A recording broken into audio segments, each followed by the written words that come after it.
Here is the 1943 Ford GPW. I'll do a quick video walkthrough of the entire Jeep, and then I'll go ahead and start it up so everyone can hear it run. As I go, I'll point out some of the details. Start right here in the front. The front bumper does have the wood block in it. The grille, the headlight buckets, the blackout guard here, the fenders, and tons of parts on the Jeep are Ford script. A lot of the bolts are Ford script. Some of the bolts on the body are not. Of course, they can be changed out later if you find that you like to do that.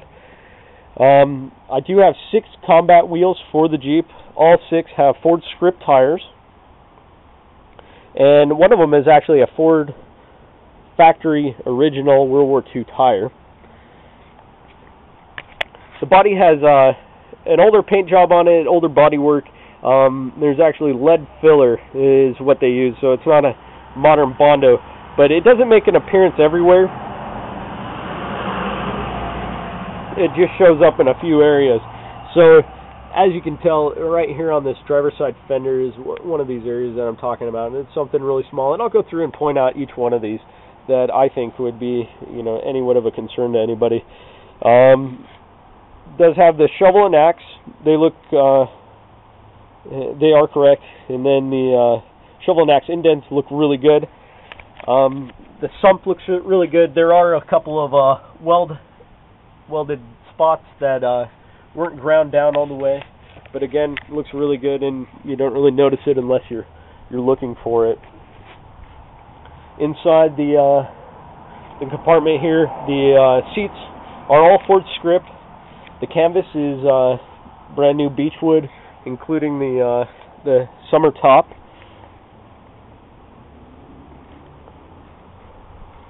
The little reflectors. This blackout light here, the rear brake light, is Ford script. So are the bumperettes. Obviously, that rear cross member is not correct, and I do have a takeoff from another GPW that I will include with the auction that needs a little bit of repair, but then could be put in replace of that angle iron. The pintle is Ford script. Here's the factory original Ford script tire. It's really neat. Some more reflectors and stuff. The Jeep's really complete and really straight.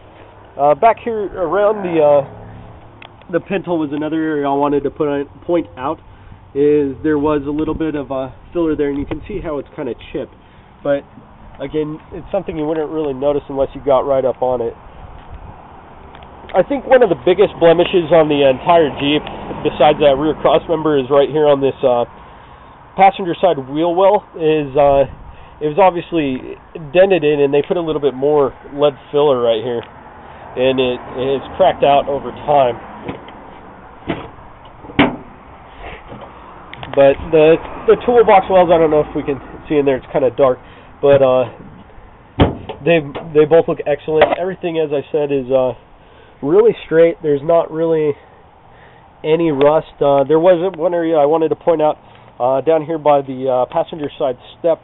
It looks like, again, another little area of lead filler, and then it looks like it's corroded just a little bit around it. But honestly, on the entire Jeep, that's about the only area I can point out. All the hat channels look fantastic. All the parts are there for the skid plate and the emergency brake and all the little bits that you'd expect for a really nice restoration. The data plates, I do not have the original ones. They didn't come with the Jeep, but it looks like they did have them because it is apparently stamped correctly, and the serial number fits the time frame. So I apologize, but I don't have those. I know how important they are. Filterette under the dash, it is hooked up through the wiring.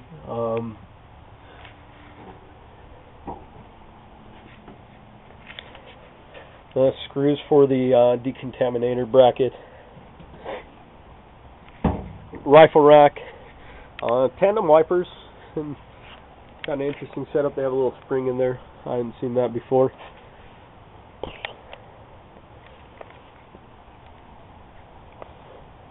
But over here on the passenger fender, you can see this Ford script really well. On the other side, it's not quite as apparent. Ford script stuff there. Tar top battery came with the Jeep. The starter has been changed out. I do have a original World War II starter. There's an Autolite distributor back there that has the stud on the bottom. Just a lot of little details on the Jeep are pretty amazing. I've never seen these before, but these are actually new old stock Ford script battery cables, and it's got both the positive and the negative.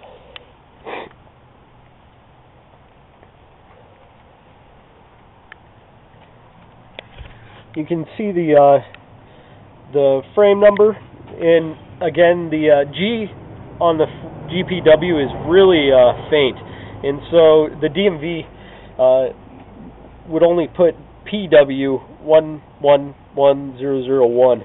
They wouldn't go ahead and stamp it all the way, or put GPW 11001 on the title.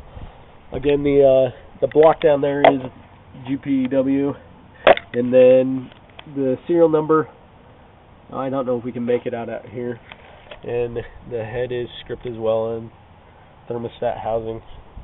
All those little bits are Ford script.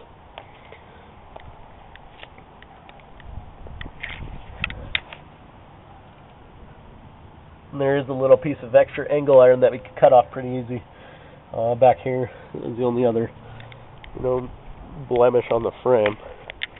So let me hop in here and start the Jeep up. And the motor hadn't actually been started until just a couple of weeks ago, so it's still pretty tight from the rebuild. Give it a couple of pumps.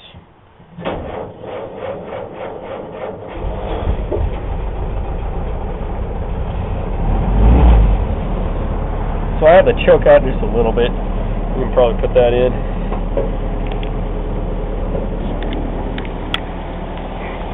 We'll walk around here. So here's the motor running. I'll just give it a little bit of throttle.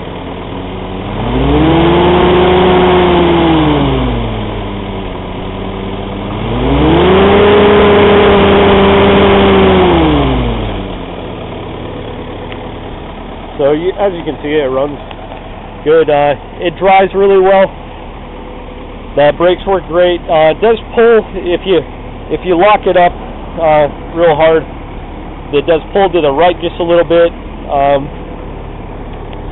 About it. The horn works from the button on the steering wheel. Go through and show you all the lights. So we'll come out to the drive lights, and all the functions work properly on that. Come walk around back. You'll see that. I don't have somebody out here with me to push the brake, but the brake light does work. Go back down to the blackout light setting and turn on the separate bracket light switch. So that Ford script bulb still works after close to 70 years. Here's front markers.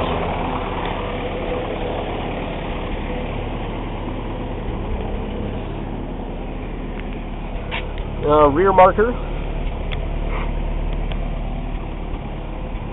The water can will be included. The canvas water bucket included.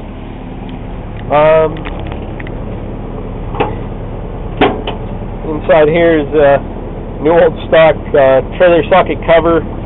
The latches are all original. Tons of original parts on it. I do have a partial toolkit that I'll include with it. But really, that's about the Jeep, and it does shift into all the gears properly, as well as high-low and four-wheel drive. So again, really nice Jeep.